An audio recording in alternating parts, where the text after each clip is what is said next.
Chers auditeurs de Cœur à Cœur, bonjour ou bonsoir chez vous. Nous sommes toujours heureux de venir au travers de ce plateau de « Et si on en parlait ?» pour débattre de sujets d'actualité qui touchent les vies humaines et cela à la lumière de la parole de Dieu.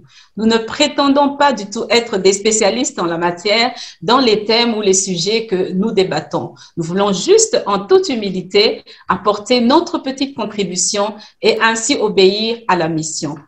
Quelle est la mission? Quelle est la vision de Cœur à Cœur? Elle est dans le livre de Ésaïe, chapitre 61, les versets 1 à 4. J'aime bien la version de la parole de vie et je vais la lire pour vous. Elle dit ceci: « L'Esprit du Seigneur, Dieu est sur moi.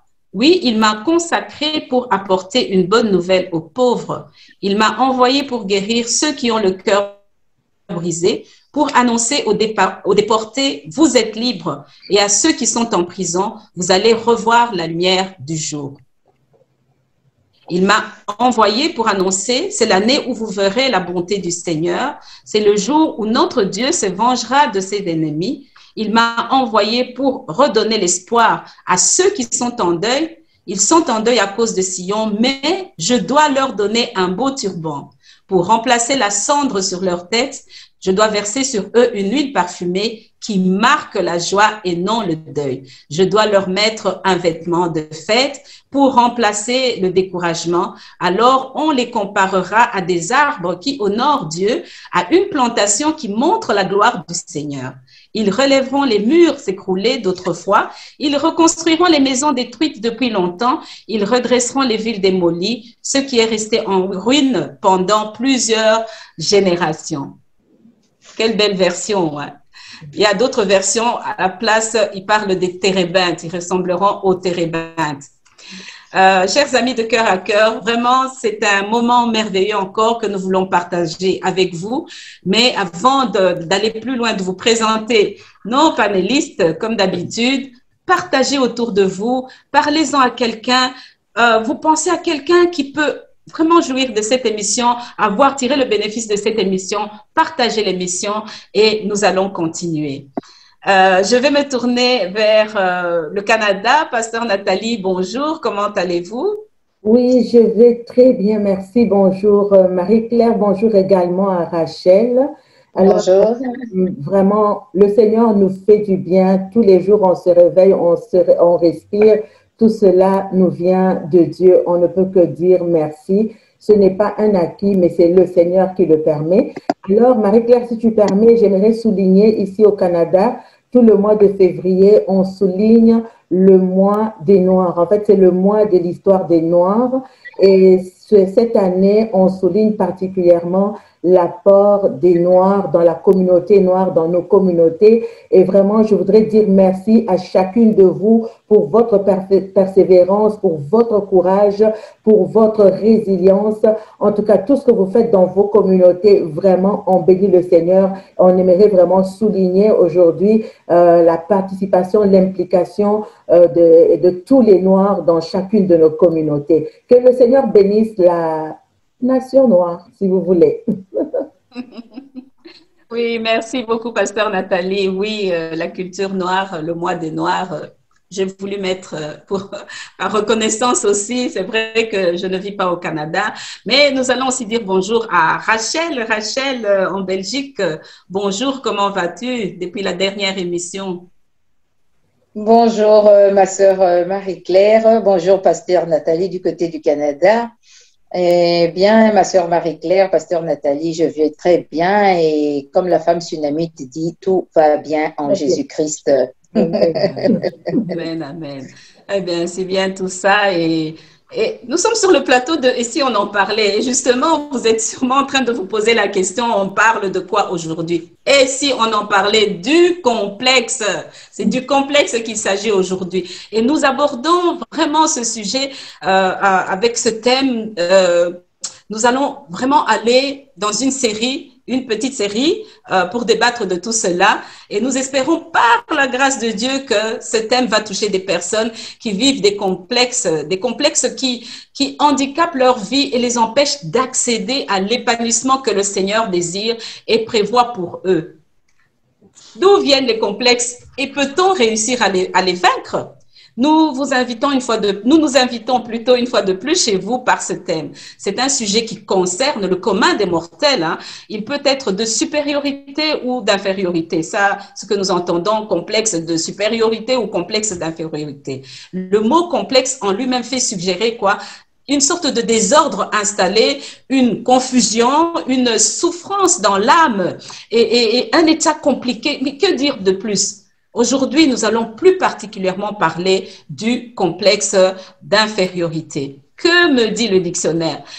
Que c'est une perception déformée, une perception erronée de soi, une tendance à se comparer aux autres. C'est une mauvaise opinion que l'on a de soi-même, que c'est un sentiment obscur plutôt qu'un jugement lucide qui se développe dans le subconscient. Dans son manuel de psychiatrie, M. Sulter définit de son côté ce sentiment comme l'impression pénible d'être inférieur à la normale. Alors, je vais me tourner vers toi, pasteur Nathalie. D'où viennent les complexes d'infériorité et de supériorité? Nous parlons du complexe d'infériorité aujourd'hui, mais ont-ils tous une même racine? Que peut nous dévoiler la parole de Dieu à ce sujet? Parce que n'oublions pas cela, nous parlons à la lumière de la parole de Dieu. Pasteur Nathalie, tu as la parole. Effectivement, Marie-Claire, pendant des années, en fait, je pense que tout le monde, quelque part, a souffert d'un complexe d'infériorité ou de supériorité, du moins pendant un temps de sa vie. Moi-même, j'en ai souffert, hein. Alors, si je puis rentrer déjà dans la parole de Dieu, si on va dans 1 Samuel 18, pardon, le verset 23, la Bible nous dit ceci: les serviteurs de Saül répétèrent ces mots aux oreilles de David. Qu'est-ce qu'ils ont dit à David? Et en fait, parlant de David qui devait se présenter devant le roi, alors David répondit: croyez-vous qu'il soit facile de devenir le gendre du roi? Moi, je suis un homme pauvre et de peu d'importance. Déjà, on peut voir ici que David se regarde comme étant où il vit la pauvreté, mais il se voit comme un homme pauvre et comme un homme de peu d'importance. On peut déjà voir là d'où peut venir l'infériorité. La pauvreté peut créer un complexe d'infériorité et le fait de se voir soi-même sans importance peut créer également un complexe d'infériorité. Donc, c'est une vue que nous avons de nous-mêmes. Parfois, c'est l'extérieur qui nous montre que nous le sommes. Parfois, c'est nous-mêmes qui avons une idée déformée de qui est-ce que nous sommes également. Alors, je vais revenir tout à l'heure à d'où peuvent venir les complexes d'infériorité ou de supériorité. Si on va dans Néhémie 4, le verset 4, il nous dit ceci: « Écoute, ô notre Dieu, que nous sommes méprisés. Fais retomber leurs insultes sur leur tête et livre-les au pillage sur une terre où ils soient captifs. » Donc, on peut regarder également et voir que les paroles que les autres ont dites sur nous peuvent créer un complexe d'infériorité parce que Néhémie dit: Seigneur, fais retomber leurs insultes. Donc, les paroles que les autres ont dites sur nos vies peuvent avoir un impact sur nos vies. Alors, comme tu le disais tout à l'heure déjà, les complexes, par définition, le complexe d'infériorité, la personne se sent vraiment inférieure aux autres. La personne se sent comme le roi David, il se sent inférieur aux normes de la société. Il se sent inférieur. Ils ont une certaine échelle de valeurs. Pour eux, ils sont en dessous de l'échelle de valeurs que la société offre. On parle ici du roi et on parle du roi David n'est pas encore dans sa royauté et on voit que David se voyait inférieur à l'échelle des valeurs de la royauté. Donc, le monde a des valeurs et très souvent, le complexe d'infériorité vient du fait que nous nous trouvons inférieurs à l'échelle de valeurs que le monde offre. Donc, la personne se sous-estime, la personne manque de confiance en soi, la personne se focalise sur certains défauts qu'elle a, et ces défauts, comme je le disais tout à l'heure, ça peut être des défauts réels, mais ça peut être quelque chose d'imaginé, quelque chose que nous-mêmes on s'est fait dans sa tête, et c'est cette pensée erronée qu'on a de nous-mêmes qui peut entraîner donc un sentiment ou un complexe d'infériorité. C'est vraiment D'où vient ce complexe, comme je le disais tout à l'heure? Déjà, il faut le dire, Marie-Claire, hein, on peut être complexé dans un domaine, mais pas complexé dans un autre domaine. Donc, les complexes peuvent toucher, ils touchent l'aspect physique, ils peuvent toucher la taille, le complexe peuvent toucher le corps, le complexe peut toucher le domaine sexuel, le complexe, comme le roi David, le verset que nous avons mentionné tout à l'heure, ça peut toucher l'aspect social, le complexe peut toucher l'aspect culturel, pardon. Il y a des gens qui sont complexés à cause de leur culture. Il y a des gens qui sont complexés. On est en train de célébrer le mois des Noirs. Les gens qui sont complexés à cause de leur race. Les gens qui sont complexés à cause de leurs accents, leur accent. Les gens qui sont complexés au niveau financier. Ils se trouvent pauvres, comme le roi David. Moi, je suis pauvre. Ils sont complexés au niveau financier et même au niveau des dons, au niveau spirituel. Il y a des gens qui sont complexés spirituellement également. Alors, d'où viennent les complexes d'infériorité, tout comme les complexes de supériorité, mais aujourd'hui, on parle des complexes d'infériorité. Généralement, très souvent, on dira même peut-être à 90%, très souvent, les complexes naissent dans l'enfance. Ils viennent dans l'enfance, dans la maison familiale. On ne le dira jamais assez. La maison familiale, c'est vraiment le point de départ de plusieurs, le point, la base, voilà, pour l'enfant. Donc, le complexe d'infériorité vient de l'enfance. Il peut venir également des moments qui sont vraiment des moments cruciaux de notre vie. Le complexe d'infériorité peut venir au moment de l'adolescence. Le complexe peut naître également quand on vit un choc, on vit une épreuve. Cette épreuve, un choc peut faire naître un complexe d'infériorité. Et comme je le disais tout à l'heure, tout se passe dans l'enfance. Donc, l'enfance vraiment est très, très, très importante. Et c'est vraiment, je voudrais encourager toutes les personnes vraiment qui interagissent au niveau de l'enfance. Quand la base, la bonne base n'a pas été posée dans la vie de l'enfance, ça fait vraiment naître des problèmes d'estime de soi, parce qu'en fait, quand on parle de complexe d'infériorité, c'est-à-dire que quelque part, il y a l'estime de soi qui a été entamée, l'enfant a une mauvaise estime de soi, de lui-même, voilà. Donc, le complexe dépend directement, parce qu'on parle de maison familiale, on parle de l'enfance, et si on parle de l'enfant, on parle du parent. Donc, l'estime de soi, voilà, l'estime de soi de l'enfant dépend directement ou sinon dépend fortement du parent ou de la personne qui a joué un rôle majeur ou le rôle majeur dans la vie de l'enfant. Quand je parle des parents, les mots, tout à l'heure on a vu avec Néhémie qui parlait des insultes. Les mots, quand on parle des insultes, on parle de la parole. Les mots des parents, les actions des parents ont le pouvoir soit de développer ou soit de détruire l'estime de soi de l'enfant. Donc, cette estime de soi est reliée à la valeur que nous avons de nous-mêmes. Alors, quand un enfant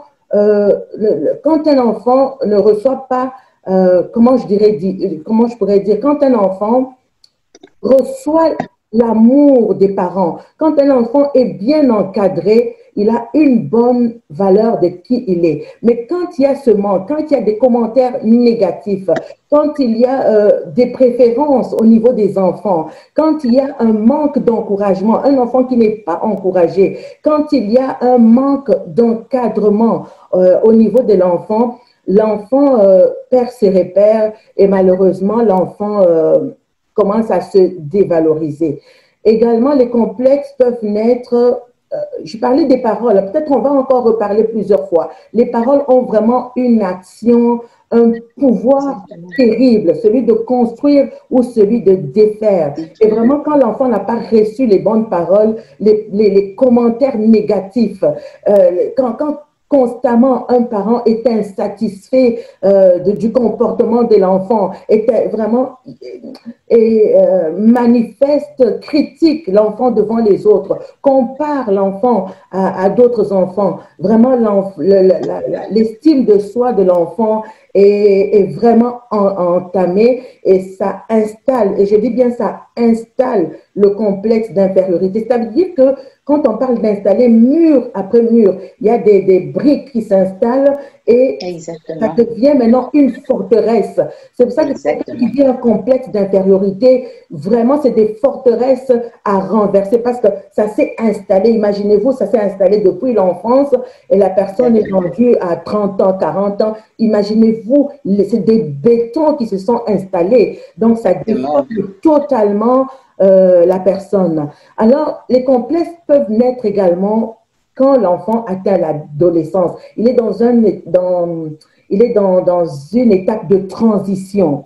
Alors, très, très important encore au niveau des parents, et l'enfant se découvre, l'enfant, c'est son identité, va se découvrir dans son identité. Si les bonnes bases ne sont pas posées, alors l'identité est faussée, je veux dire, au niveau de la valorisation de soi-même, l'enfant, son estime de soi va être également entamée. Je disais tout à l'heure qu'il y a également des épreuves de la vie où il y a des conditions de vie. Il y a des enfants qui naissent avec certaines conditions, qui naissent avec un handicap ou une certaine condition. Et si ce n'est pas bien géré également au niveau de la maison familiale, l'enfant va développer ce complexe d'infériorité. Donc, je dirais que ce complexe d'infériorité, en fait, c'est une crise d'identité. Et cette crise d'identité, elle est au niveau vraiment des échelles de valeurs. Quelles sont les valeurs que le parent donne à l'enfant? Qu'est-ce que le parent indique à l'enfant de ce qui est bien et de ce qui n'est pas bien? Si je prends l'exemple du roi David, le roi David dit, je suis pauvre, je suis le plus petit, ma famille, est-ce que moi je pourrais me tenir en présence du roi? Donc, ça c'est vraiment capital parce que très souvent, nos parents nous élèvent avec les échelles de valeur qu'offre la société. Qu'est-ce que je pourrais dire par là? La société dit que avoir de l'argent, c'est ce qui est bien. Mais devant Dieu, ce n'est pas avoir de l'argent, quoique l'argent, il nous est utilisé pour faire plein de choses, mais ce n'est pas le fait d'avoir de l'argent qui fait de toi une meilleure personne. Hein? Alors, c'est très, très important l'échelle de valeur. Nous devons marcher avec l'échelle de valeur de Dieu, mais malheureusement, la mauvaise estime de soi vient que nous avons grandi avec une mauvaise échelle de valeur et malheureusement, on ne peut pas satisfaire forcément à cette échelle de valeur et ça amène justement ce complexe d'infériorité. Pasteur Nathalie, juste une anecdote, enfin, je ne sais pas comment est-ce qu'on peut appeler ça. Tu parles de parents qui nous élèvent, qui élèvent les enfants avec des échelles de valeur par rapport à la société, que avoir de l'argent, c'est une bonne chose. Je vois le cas du roi David qui s'est senti quelque part indigne. Oui. Indigne d'être le gendre du roi. Exactement. Et ça, c'est très fort. C'est très fort, Marie-Claire, oui. Parce que c'est ce genre parce que si on revient à l'histoire justement du roi David, quelle est son histoire familiale? On sait que David est né dans une famille que je dirais où David, parlant de lui-même, il dit, ma mère m'a conçu dans le péché. Je suis né dans le péché, ma mère m'a conçu dans le péché constamment devant moi. Donc, David, en fait, n'était pas né dans une famille normale, c'était un enfant né hors mariage, voilà. Donc, et même quand on voit quand le roi Saül, le prophète Samuel est venu justement pour chercher l'enfant qui devait être oint, justement, regarde, il y a encore un complexe d'infériorité qu'on peut voir là, alors que les grands de la famille étaient là, tous les géants, mais celui qui était rejeté, celui qui était seul dans la brousse, celui qui était isolé, voilà dans quelles conditions David a grandi. On le trouvait indigne d'être avec les grands. Donc, lui, il était rejeté. Et très souvent, justement, l'enfant peut naître peut se retrouver dans ce style d'environnement où on ne le met pas en valeur et où peut-être on peut même lui dire qu'il est indigne d'être cité parmi les autres enfants. Parce que quand le roi Samuel vient, justement, quand on demande où sont tes enfants, il montre tous ses enfants qui étaient forts dans l'armée et tout ça. Exactement. Mais Dieu dit, mais non, mais il y en a un autre. Le père l'avait même oublié. Et puis il dit, mais oui, il y en a un autre. Mais oui, mais David était là, donc il n'était pas digne de s'asseoir avec les autres. Il n'était pas digne. Imaginez un peu quel était le sentiment qu'avait David. Si Dieu n'avait pas été avec lui, franchement, David était perdu. Amen. Amen, amen. Vraiment, même quand les parents biologiques, les parents naturels oublient, Dieu n'oublie pas. Hein. Ça, c'est ce qui est merveilleux. Vraiment, Rachel, comment peut-on reconnaître une personne complexée? Est-ce que le comportement d'une personne qui est complexée ou son langage peuvent trahir ce sentiment de complexe, ou alors comment est-ce qu'on peut reconnaître une personne complexée? Par son attitude? Qu'est-ce que tu peux nous en dire? Effectivement, Marie-Claire, c'est une excellente question parce que c'est un sujet qui touche chacun d'entre nous, je pense, qui touche le commun des mortels. Pasteur Nathalie l'a dit, tout commence dans la maison familiale. Donc, il serait vraiment important que nous commencions à détecter, à reconnaître comment nous pouvons reconnaître justement quelqu'un décomplexé. Et pour citer quelques exemples, on pourra dire, si nous prenons les cas toujours, ce que j'aime dans la parole de Dieu, parce qu'elle nous donne des indications en fait. Et si nous prenons par exemple les cas des Gédéon dans Juge au chapitre 6 au verset 15, nous lisons exactement qu'est-ce qu'il dit. Nous allons les lire d'ailleurs, nous lisons ces passages. Dans Juge au chapitre 6, verset 15, nous lisons exactement ceci. Mais il répondit, donc on parle de Gédéon au moment où Dieu s'approche de lui justement. Mais Gédéon, il répondit, je t'en prie mon Seigneur, comment sauver Israël? Mon clan est le plus petit de la tribu de Manassé et moi-même je suis le plus petit dans la maison de mon père. Qu'est-ce qu'on voit déjà par Gédéon? Il commence déjà à se minimiser. Donc, on l'a dit, tu l'as dit, ma sœur Marie-Claire, tu l'as dit, pasteur Nathalie, c'est vraiment avoir une perception déformée de soi-même. Ça peut être imaginaire et des fois, c'est vraiment mettre l'accent sur ses défauts qui peuvent être réels, c'est vrai, qui peuvent être imaginaires aussi. Mais regardez dans le cas de Gédéon, directement, il a commencé à se minimiser. Donc, on peut reconnaître quelqu'un de complexé, c'est quelqu'un qui se compare sans cesse par rapport aux autres, et deuxièmement, qui met les autres sur un piédestal. Et ce qui peut être vrai ou n'est pas vrai d'ailleurs, parce que tout se passe à l'intérieur de soi, on se minimise, on se dévalorise, on a une mauvaise perception de soi. Et qu'est-ce que ça fait? C'est quelqu'un qui va tout le temps, qui va commencer à se cacher, qui va, je ne dis pas que tous les timides sont décomplexés, mais la timidité joue beaucoup là-dedans. Parce que lorsque nous voyons même l'apôtre Paul qui parle à Timothée, il dit, mais sors de ta timidité. Il avait reçu des dons, mais les dons-là ne pouvaient pas se manifester justement parce qu'il s'occupait à se cacher. Il cachait des dons, il s'est caché. Alors, c'est quelqu'un qu'on verra qui va se dévaloriser facilement. C'est quelqu'un qui va toujours mettre les autres sur un piédestal. Et c'est quelqu'un qui va tout le temps se cacher. On verra quelqu'un qui va tout le temps se mettre en exergue, qui va toujours se mettre à l'écart, qui va se cacher.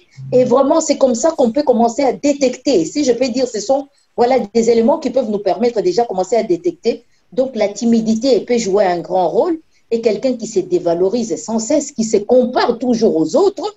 Et ça peut être des manières, ça peut être vraiment dévastateur, on dira.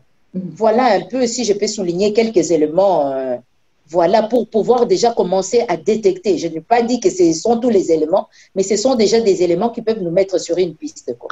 Voilà un peu, ma sœur Marie-Claire, ce que je pouvais dire un peu. Merci Rachel. J'étais en train de rire en moi-même parce que j'entendais timidité et ça m'a rappelé des souvenirs. Je me rappelle quand j'ai rencontré mon mari, nous étions encore fiancés, je n'arrivais pas à parler à des gens, je n'arrivais pas. Par exemple, je donne un exemple, je devais aller trouver un job. C'était bien, j'étais très forte pour écrire. Hein? Pour écrire, je libérais et tout, j'aime beaucoup écrire. Mais parler en face, au téléphone, il n'y a pas de problème tant que je n'avais pas la personne. Mais parler, aller me présenter, maintenant défendre mon... Hein, pour que j'ai ce job. Je vais avec mon mari, c'était un job d'étudiant. Et puis, il dit, bon, ça va, vas-y, tu peux aller. J'ai dit, s'il te plaît, viens avec moi. viens avec moi, tu vas parler. Il dit, attends un peu, c'est toi qui vas jobber ou c'est moi qui va faire ce job-là? C'est toi qui vas aller, que tu vas parler à la dame. Et je vous assure, c'est un sentiment vraiment horrible, quoi, parce que on sent, avant même d'avoir parlé, qu'on est incapable. C'est ça. Et ça m'interpelle beaucoup. Ça m'interpelle beaucoup. Donc, ça peut être une de ces manifestations, donc, de ce complexe. Est-ce qu'il y en a encore? Comment se manifeste ce complexe d'infériorité? Et j'entends aussi, pasteur Nathalie, dire parfois une comparaison entre les enfants. Hein? Je vois David, par rapport aux autres enfants, il était moins considéré. Et c'est une interpellation aussi aux parents que nous sommes, aux parents que nos parents étaient et aux futurs parents demain. Pas comparer les enfants. Hein? Je vois par exemple des exemples des parents qui considèrent l'enfant qui a mieux réussi. Exactement. Hein, qui a mieux réussi, qui le mettent sur un piédestal et tout. Et c'est celui-là qui fait bien les choses, c'est celui-là qui les aide. Et c'est très interpellant. Vraiment, merci beaucoup, Rachel. Nous sommes toutes interpellées. Je pense que nous le serons toutes et j'espère vraiment que le Seigneur va aider chacun de nous. Pasteur Nathalie, pourquoi est-ce que nous avons un complexe d'infériorité? Alors, en fait, on l'a déjà mentionné un petit peu plus tôt. C'est à cause de nos échelles de valeur. La Bible nous dit dans 1 Samuel 16, le verset 7, la Bible nous dit, l'homme regarde à ce qui frappe les yeux. Exactement. Et l'Éternel regarde le cœur. Et voilà, nous sommes impressionnés par ce qui frappe les yeux. D'ailleurs, parlons des études. Quand nos parents nous disaient, le rêve de nos parents, c'est que les enfants soient un grand avocat, un grand médecin, un grand... Parce qu'il y avait des métiers que le monde considérait comme que pour avoir atteint la réussite. Standard de réussite. Mon métier, mon enfant, quelle fierté pour le parent de dire mon enfant était un grand médecin.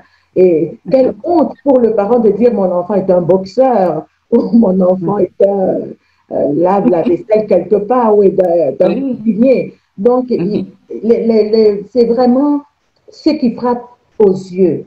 Et nous avons grandi comme ça. Pas seulement nous, nos parents, ça vient des générations depuis très longtemps. Exactement. Ça crée vraiment, c'est une crise identitaire. Alors, dès le départ, nous sommes créés à l'image de Dieu et selon sa ressemblance.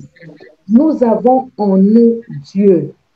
Nous avons en nous, quand Dieu nous a créés, au 6e jour, quand Dieu a créé l'homme et la femme, il a dit, Dieu a trouvé que cela était très bon. Nous avons en nous la couronne de Dieu. Nous avons en nous la gloire de Dieu. Nous avons en nous la signature de Dieu. Nous avons en nous Dieu et nous avons en nous, si nous avons Dieu, nous avons toutes les valeurs de Dieu en nous. Amen, amen. C'est vrai. Mais maintenant, pourquoi est-ce qu'on ne marche pas selon les valeurs de Dieu? Comme je le disais tout à l'heure, il faut connaître c'est quoi les valeurs de Dieu. Nous sommes trompés. On nous a éduqués. Nos parents ont été trompés. Nous sommes trompés. Les échelles de valeurs ont changé. On n'est plus éduqué sur la base des valeurs de Dieu. Et ça, c'est ce qui se passe. En fait, c'est le péché qui a emmené cela. Dès que Dieu est retiré de quelque chose, il y a un bouleversement, il y a un chamboulement.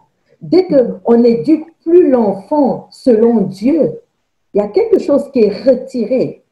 Ça veut dire que, Marie-Claire, on marche selon un système de pensée. Soit on marche selon le système de pensée de Dieu, soit on marche selon la philosophie du monde. Exactement. Et justement, quand on parle de complexe, en termes hébreux, complexe, c'est dit complexus. Ça veut dire enchevêtrement. Quand on parle de complexe, c'est quelque chose qui est mêlé, c'est emmêlé, c'est un désordre, les idées sont mêlées, il y a une confusion, il y a un désordre. Et quand il y a un désordre qui s'est installé comme ça, la vision, on perd la vision. Exactement. Et d'ailleurs, le contraire de complexe, c'est clair. Quand je suis complexée, je ne vois pas bien, mais quand je suis décomplexée, je vois clair. Mais je vois clair sur la base de quoi? Sur la base de la parole de Dieu. Parole de Dieu. Et quand je vis mon identité en Christ, que je vois clair. Alors Exactement. vraiment, c'est le monde, c'est la culture. Surtout aujourd'hui, nous sommes en 2022 où ici au Canada, c'est des choses qui sont en train de se passer présentement où on parle d'enlever la primauté parentale aux parents. C'est-à-dire que le parent qui a, selon Dieu, qui a l'habileté d'élever, de donner les bonnes valeurs à l'enfant, on dit aux parents, tu n'as plus on veut t'enlever ce droit-là, on veut donner à des tierces personnes et au gouvernement le pouvoir d'élever nos enfants. Mais sur quelle base est-ce que le monde va élever ces enfants-là? Sur quelle base? Un parent qui n'a pas la parole de Dieu, sur quelle base est-ce qu'il va élever son enfant? C'est vraiment au niveau des échelles de valeurs. Et nous avons été formés pour croire que les valeurs que le monde offre, c'est ça les meilleures valeurs.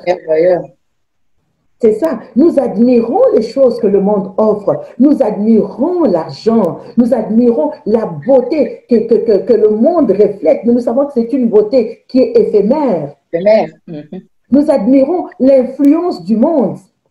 Les gens, quand on parlait de la beauté qu'offre l'extérieur, on va dans le domaine médiatique. On va voir une femme svelte, une femme mince, et puis les gens sont complexés à cause de leur physique, parce que le monde leur a dit que pour être beau, c'est ce que, comment ça s'appelle ce journal-là qui montre, qui parle de la beauté et tout ça. En tout cas, c'est ce que le monde offre. On voit des mannequins, mais on ne connaît même pas la vie des mannequins. Le calvaire qu'ils vivent pour être maigre comme ça, on ne le connaît pas. Alors, on est complexé au niveau physique parce que le monde nous a dit que pour avoir la bonne taille, il faut faire par exemple du 38 et puis il faut avoir 1,70 m. Et les gens sont complexés à cause de ça. Mais qui a dit que les valeurs du monde, c'était ça les bonnes valeurs? Donc, c'est vraiment ça. On est complexé à cause du poids. Aujourd'hui, les gens sont complexés parce qu'ils trouvent qu'ils n'ont pas une forte poitrine. Ils mettent une grosse poitrine. Ceux qui ont une petite poitrine, aujourd'hui, on voit en Afrique les grosses fesses, ils mettent tellement de choses pour... Donc, il n'est pas content de ce qu'il est. Il n'est pas content de comment est-ce que Dieu l'a créé. Et quelque chose de terrible, on voit au niveau des enfants, tellement même que les parents sont complexés. Dernièrement, on parlait justement de ce cas d'une actrice qu'on connaît tous, je ne sais pas si je peux la citer, d'ailleurs c'est officiel, l'actrice noire qui a eu un enfant avec un homme de race caucasienne. Donc le papa, comment elle s'appelle cette femme? J'ai oublié son nom, c'est une actrice en fait. Et le mari n'est pas content d'avoir un enfant métissé. Il aurait préféré que l'enfant soit blanc. Et à cause de ce complexe-là, il va faire décaper l'enfant pour que l'enfant soit plutôt blanc que noir. Parce qu'on est complexé par la couleur de la peau. C'est terrible quand même ce qui se passe, c'est terrible. Il y en a qui sont complexés par la culture. Il y en a qui sont complexés par leur niveau social. C'est terrible ce qui se passe. Et les gens ont honte de leur milieu social. Les gens ont honte de leurs revenus. Les gens ont honte de leur profession. C'est grave. C'est terrible.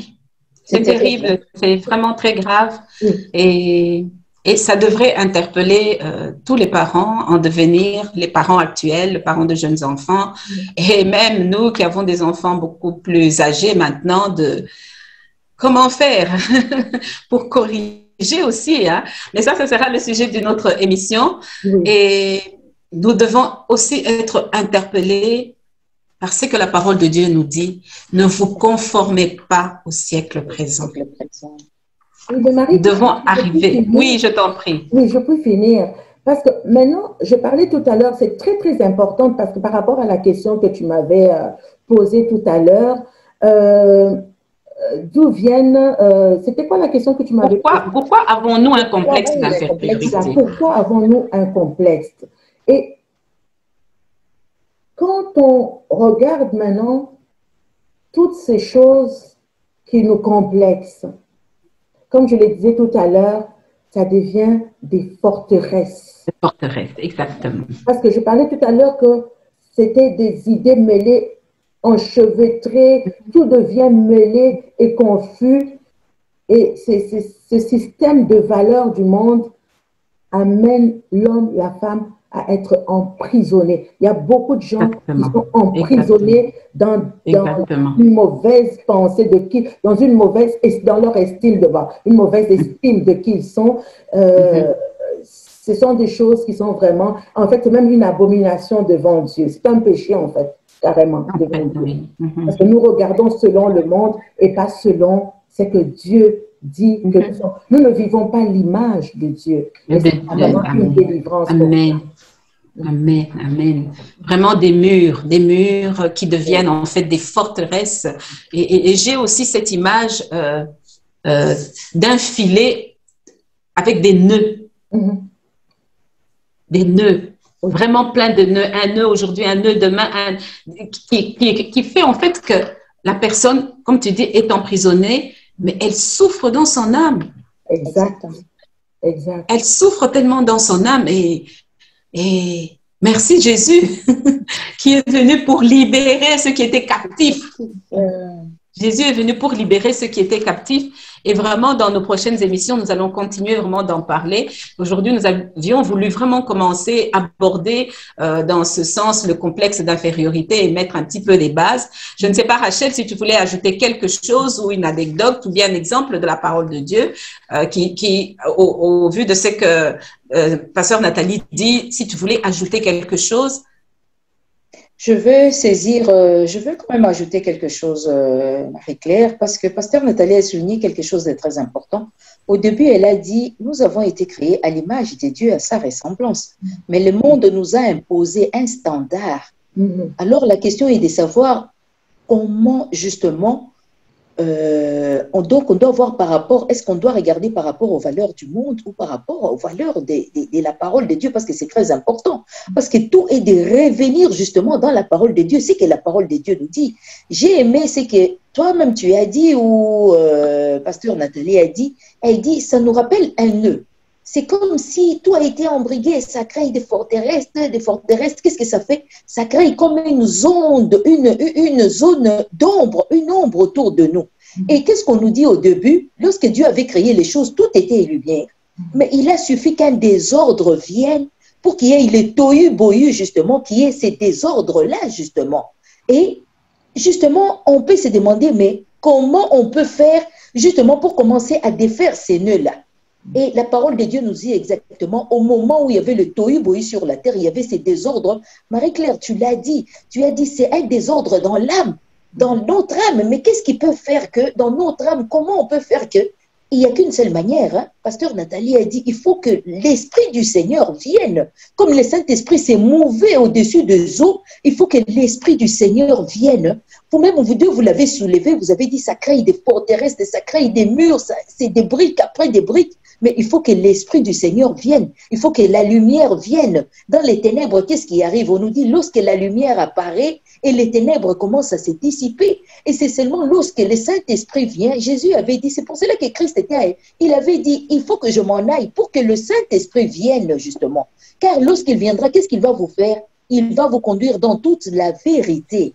Parce que lorsqu'on n'est plus dans la vraie vérité, on est dans la réalité du monde, on est dans les valeurs du monde. Mais qu'est-ce que le Saint-Esprit vient? Il vient corriger les erreurs dans notre pensée pour nous dire, non, Dieu ne te voit pas de la manière dont tu es en train de te dévaloriser. C'est pour cela que Christ avait dit, lorsque le Saint-Esprit viendra, non seulement il va vous conduire dans toute la vérité, mais il va vous enseigner toutes choses.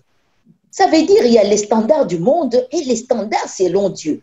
Et j'ai aimé ce que Pasteur Nathalie a dit, nous avons été créés finalement à l'image de Dieu, à sa ressemblance, et non pas au standard de ce que nos parents peuvent, parce qu'eux-mêmes, ils ont un standard erroné, parce que donc ce sont des valeurs que le monde finalement nous a imposées. Alors il faut que la lumière de la parole de Dieu vienne pour nous dire, voilà les standards. Tu as été créé à l'image, Pasteur Nathalie nous a dit. Il y a des complexes par rapport à son origine culturelle, il y a ces complexes par rapport à la religion, par rapport au niveau des études. On a vu le roi David, on ne savait pas le grand roi David quel qu'il était, et lui-même comment il s'est dévalorisé. On a vu Gédéon, il s'est minimisé, il s'est dévalorisé. Mais quand nous entrons dans la vision de Dieu, Dieu t'a dit non, moi je ne t'ai pas créé comme ça. Parce que finalement, tout ce que Pasteur Nathalie a dit, tout ce que Marie-Claire, tu l'as dit, nos parents nous disent, finalement, ce sont les standards du monde. Finalement, ce sont des valeurs du monde. Qu'est-ce que Pasteur Nathalie a dit? Ce sont des valeurs qui sont éphémères. Mais finalement, qu'est-ce qui est important? N'est-ce pas? On nous dit ce qui est visible est passager, mais ce qui est invisible est éternel. Donc, nous devons rentrer en nous-mêmes parce que finalement, tout ça ne concerne que des choses physiques. Non négligeables, certes, c'est vrai, parce que nous vivons encore dans ce monde. On a besoin de faire des études, on a besoin de ces valeurs-là. Mais quelles sont les vraies valeurs intrinsèques? On doit retourner à nous-mêmes et que le Saint-Esprit, n'est-ce pas, la Bible nous dit que le Saint-Esprit parle à notre esprit, témoigne à notre esprit que nous sommes des enfants de Dieu. Avant d'être enfants de nos parents, nous sommes des enfants de Dieu. Quand nous venons dans nos familles, en fait, c'est simplement un canal par lequel Dieu a choisi pour que nous venions dans ce monde, n'est-ce pas? Donc, nous devons avoir des valeurs intrinsèques, c'est-à-dire les vraies valeurs qui sortent de notre Dieu, puisque nous avons été créés à son image et à sa ressemblance. Eh bien, voilà ce que je pouvais ajouter. Il faut que le Saint-Esprit vienne, il faut que la parole de Dieu vienne pour, n'est-ce pas, Jésus a dit, si une graine ne tombe à terre, s'il ne meurt, tant que nous ne mourrons pas aux anciennes valeurs, aux valeurs du monde, aux valeurs de nos parents, nous ne pouvons pas connaître les vraies valeurs intrinsèques. C'est lorsque nous mourrons selon les principes du monde, alors nous naissons selon la parole de Dieu, alors on va commencer à arrêter de se dévaloriser, on va commencer à se voir par rapport à ce que la parole de Dieu nous dit. Pasteur Nathalie a dit, c'est grave. C'est grave lorsqu'on commence à comparer des enfants, lorsqu'on commence à regarder, comme on a dit, cette actrice-là où son mari commence à aller déteindre pour que l'enfant blanchisse. Mais est-ce qu'on s'imagine les dégâts que ça peut créer? Donc, ça veut dire qu'on reste avec des standards qui sont tout à fait matériels. Mais ce qui est spirituel, c'est ce qui est important. Voilà un peu ce que je pouvais dire. C'est vrai, merci beaucoup. Et la parole de Dieu le dit. Hein. Merci Rachel, la parole de Dieu le dit. En réalité, dans l'homme, c'est l'esprit. Hein. En réalité, dans l'homme, c'est l'esprit. Et pasteur Nathalie, parce que je voudrais faire un clin d'œil aux Noirs du Canada, à la communauté noire du Canada, j'ai lu que c'était une reconnaissance. Nous parlons aujourd'hui de complexe et une reconnaissance donc de cette culture noire, de ce qu'elle apporte de positif donc au Canada, si j'ai bien compris. Et les Noirs, les Afro-Noirs du Canada devraient cesser de se complexer, d'être complexés, de reconnaître leurs valeurs, de reconnaître leurs origines. Pasteur Nathalie, peut-être tu peux ajouter quelque chose comme tu vis dans la communauté. Et vraiment, c'est très important aussi par rapport à la culture et à nos origines, hein, puisque nous fêtons ce mois-ci le mois des Noirs.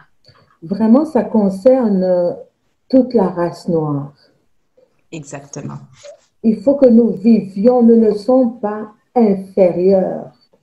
D'ailleurs, j'aime bien Job. Hein, quand Job y parlait, quand Job a vécu tout ce qu'il a vécu, toutes ses épreuves, et quand les autres venaient le conseiller, Job a dit, je ne suis pas inférieur à vous. Il a répondu à tous ceux qui venaient lui parler, je ne suis pas inférieur, je ne vous suis inférieur en rien.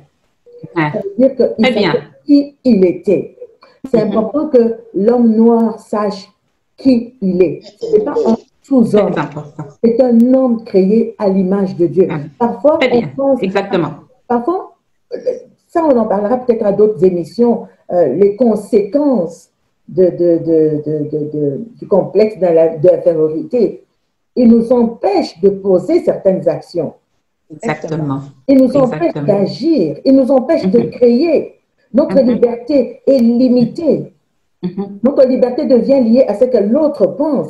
Non, je n'ai pas besoin de ce que l'autre pense, pas que ce qu'il pense, ça fait partie de l'ensemble pour que nous puissions progresser. Exactement. Je ne te suis pas inférieur en rien.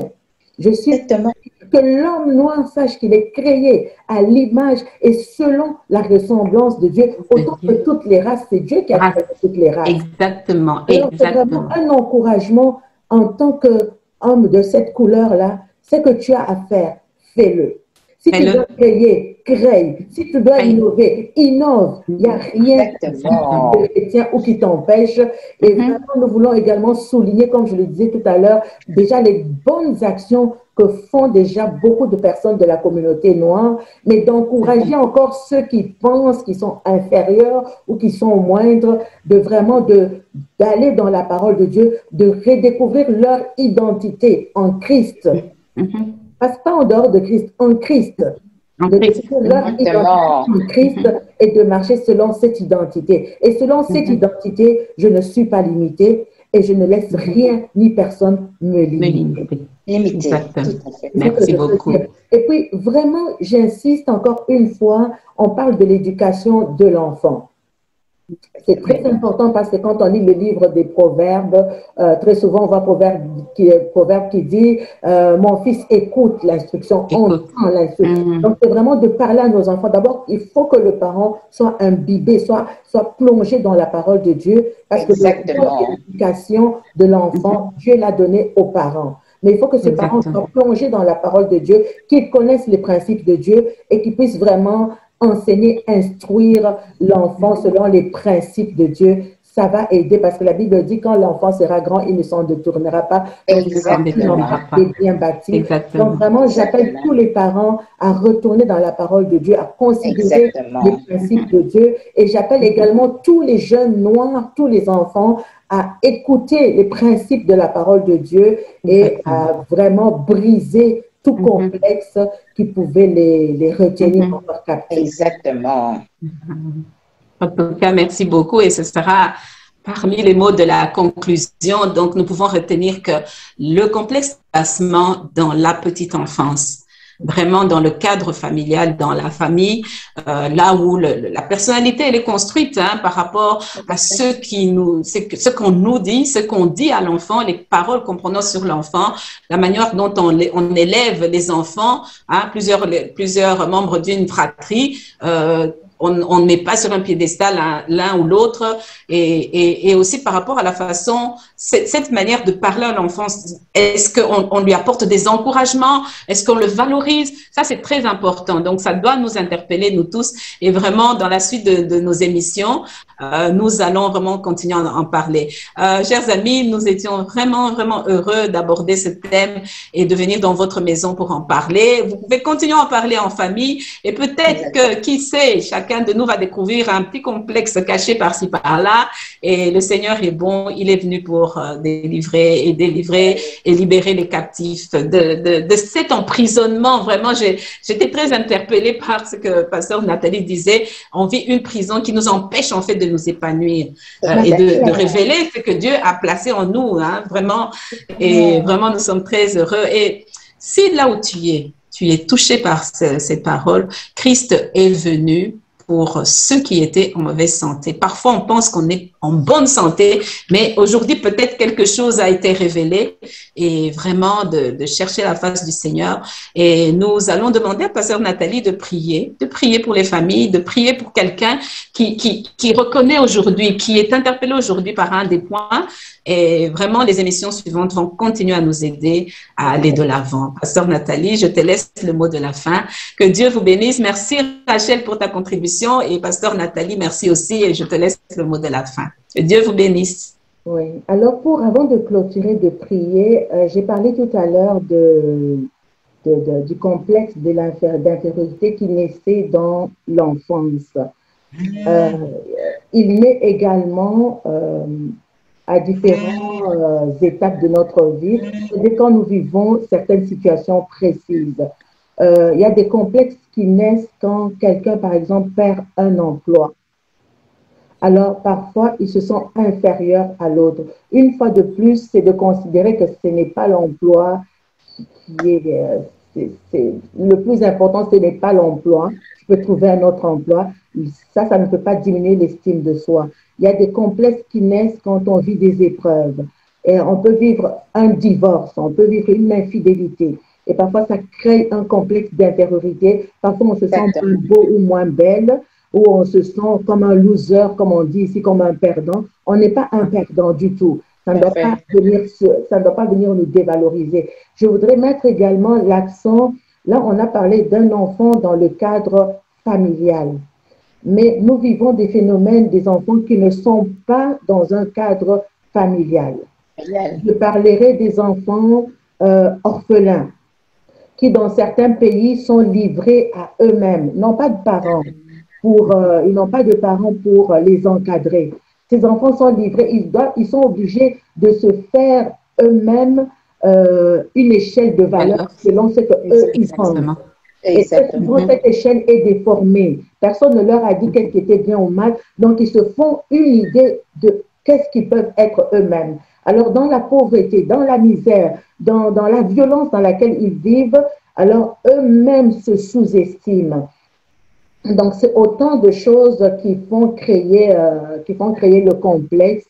Et dans tous les cas, le complexe, quelqu'un qui est complexé, c'est quelqu'un, comme tu le disais tout à l'heure, Marie-Claire, qui souffre dans son âme. C'est un Amen. prisonnier qui a besoin d'être libéré. Donc, nous allons prier en fonction de cela, en demandant vraiment la main de Dieu et que le Saint-Esprit, il n'y a que le Saint-Esprit qui peut Exactement. venir démêler, parce que la Bible dit que les ténèbres couvraient la surface de la terre.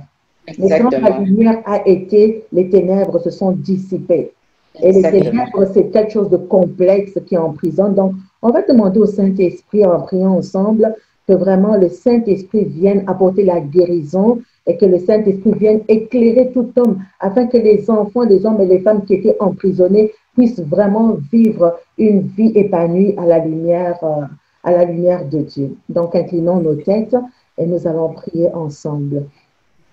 Seigneur, notre Père et notre Dieu, nous voulons te dire merci pour ce temps où tu nous as parlé au travers, Seigneur, de chaque intervenant, chacune des intervenantes. Merci parce que ta parole, elle vient afin de nous libérer. Nous sommes conscients, nous sommes nous-mêmes passés par là, nous avons vécu des complexes, Seigneur, nous avons vécu des situations dans nos vies qui nous ont amenés à vivre une mauvaise estime de soi. Seigneur, merci de nous en avoir délivrés et tu es venu afin de libérer le captif. Seigneur, il y a une famille qui est captive ce soir. Il y a un homme, une femme, il y a un enfant qui est livré, Seigneur, au complexe en ce moment même, qui ne sait pas comment s'en sortir. Seigneur, en ce jour, nous venons prier selon 2 Corinthiens. Seigneur, afin que tu puisses venir renverser toute forteresse qui s'est dressée contre la connaissance de Christ dans la vie d'un homme et d'une femme ce soir, dans le nom de Jésus. Seigneur, nous prions que ta lumière, Seigneur, descende,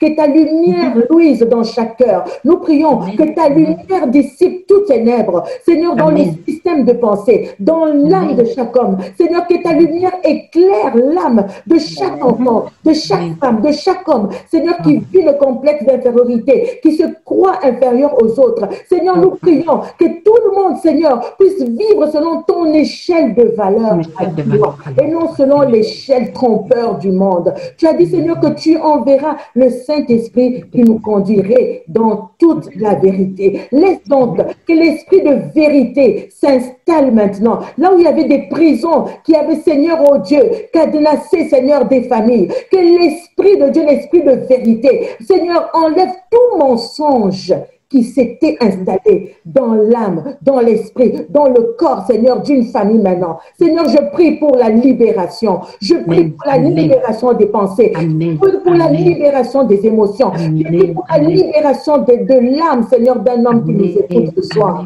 Dans le nom de Jésus. Seigneur, que les cadenas des prisons de complexes, Seigneur, soient brisés aujourd'hui dans le nom de Jésus.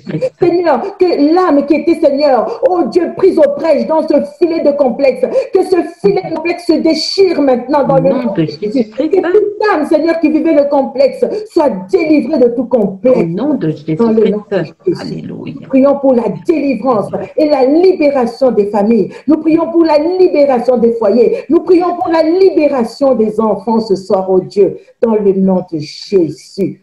Seigneur, laisse que l'onction d'Ésaïe 61 coule, Seigneur, ce soir. Car tu as dit que ton onction est venue afin de délivrer celui qui était en prison, afin d'ouvrir les yeux à celui qui était aveugle. Laisse que ton onction coule, Seigneur, là où les familles étaient ruinées, Seigneur, par ce complexe, Seigneur, oh Dieu. Je prie pour la nation, la race noire. Seigneur, je prie pour ta délivrance.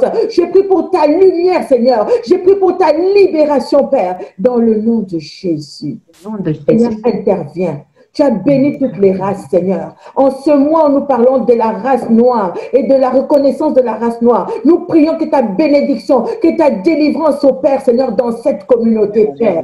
Seigneur, que cette communauté vive libérée, oh Dieu, dans le nom de Jésus.